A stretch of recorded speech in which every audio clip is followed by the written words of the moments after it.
said this before in the last answer. You said you hesitated, of course. You have won 7 of the last 10. You're playing better since you get back. What you feel like you guys are building the habits that you kind of want you guys to build? What kind of things are you seeing maybe in these stretch of games since you've been back, as far as the habits you're trying to build? We are, but our belief got to be higher. We are, but our belief got to be higher. We got to believe. Like, we got to believe that this is going to be a great comeback. Yeah, as I say, comeback story. Like, we have to believe, and I think at times we do, and we have 2-3 good games, and then at times we just flat. We cannot afford that. Our margin of error is not what it was 5 years ago. Like, we cannot make a lot of mistakes because we are going to be out of the race. But at the end of the day, we have to believe that we are a good team and we can play against anybody and try to win a game. That's all you can ask for, right? We are not the 2019, 2020 Milwaukee Bucks that we came in and beat everybody by 10, 15 points. We're not that team, but we are a team that have a chance every single night to win a game. But we have to put ourselves in a position to win the game. Yeah, I think sometimes our belief is not there, but we are closer than farther. We are closer. Rebound, we got to rebound the ball.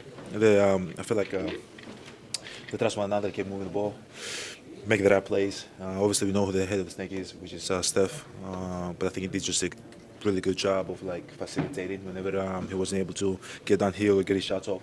I was able to move the ball to his teammate, and everybody felt good. Everybody was able to make shots. And I think the third quarter, they trust one another, and then when the ball started going in, it's just a domino effect. The whole team felt good. I think second, we just got to do a better job of rebounding the ball. We wasn't good. I think in the first half, they had like 4 or 5 offensive rebounds for 12 second chance points. We just got to be better. And in the second half, I think it was more. It was just more. But yeah, I think as a team, we're closer to what we think. The last, I think, 10 games we won 7-3. Just got to keep on trust one another. I think we did the opposite in the third quarter. With 5 minutes left or 6 minutes left, if they trust one another more, we went the opposite way. We took some bad shots. We just got to be better reading the momentum of the game. If we had 2 consecutive bad possessions, we got to be able to calm down, call the play, make sure everybody touches the play, run the play all the way through. It's just energy. It's contagious, right? So yeah, obviously we're young. Our 2-point guards, the 20, 23, and 25. But yeah, that's not an excuse. We have to be better. We can be better. I think we're closer to what we think. We just gotta stay the course. Stay the course, and we're gonna be fine. Give props to Golden State. I think they played good basketball. They made some tough shots down the stretch. But this is when you build a winning culture over the years. This is what happens when you're in games like this. So give them props. We're having 2 more in this West Coast trip. Hopefully, we can get the next 2 and go back home. Is it after that? Is that tough though in the snowball? So like coming down, Draymond pushes you in the chest, and then there's a foul on Jimmy. You have to sub out, and then they kind of get rolling. Is that just you can't control that stuff to a degree, but it's kind of difficult because then that 11-point swing affects the game.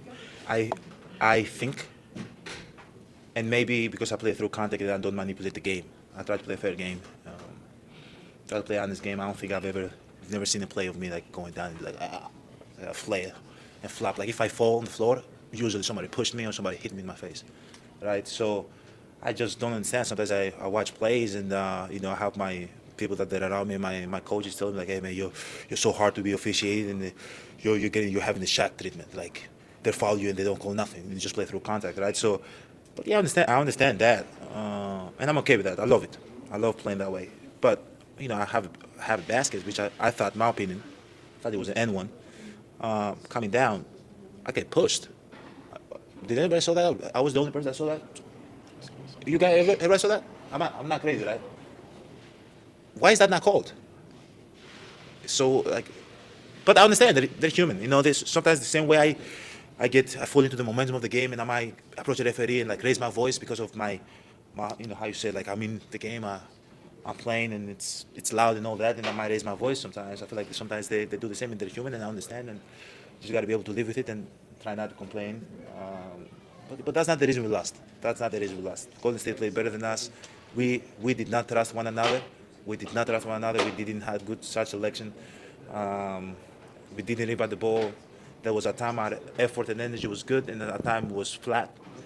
and they did the complete opposite, so they was able to win the. Jaka said that he was pretty frustrated with no review on what he thought was a flagrant a few games in the face by Draymond on that play. And I'd asked about Kevin then getting a technical, and he had said, well, I can understand why he was frustrated. I'm curious for you, just how frustrated were you at the end of the first half not to see that review and to see the call go kind of.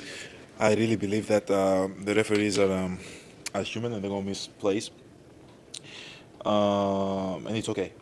I don't think I'm one of the guys that complains a lot or show a lot of emotions or when the play doesn't go my way. Obviously, everybody have eyes and they have their opinions of what that play was and how being officiated the last couple of years, not just this season. But at the end of the day, again, as I said, they're human. They're gonna miss plays. But I think the most important thing is that the player and referee relationship, which, coming from Greece, I saw it on TV. I saw like when Allen Iverson, when Michael Jordan, when Kobe Bryant, when Shaq, when all these all-time greats approached the referees and they had the conversation, for what they thought it was, and and they felt comfortable doing that. And I feel like sometimes when there's a player that doesn't show a lot of emotion and plays that way, doesn't complain. If I get hit and I approach the referee and I say like, hey, man, I think you should review that.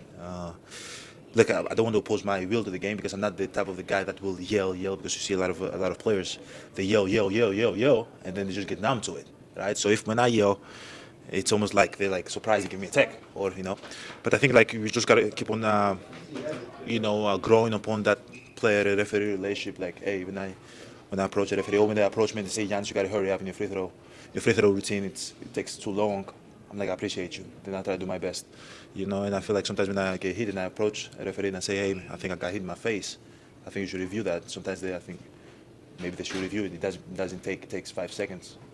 It doesn't disrupt the game at all, I think, and especially in a play like that.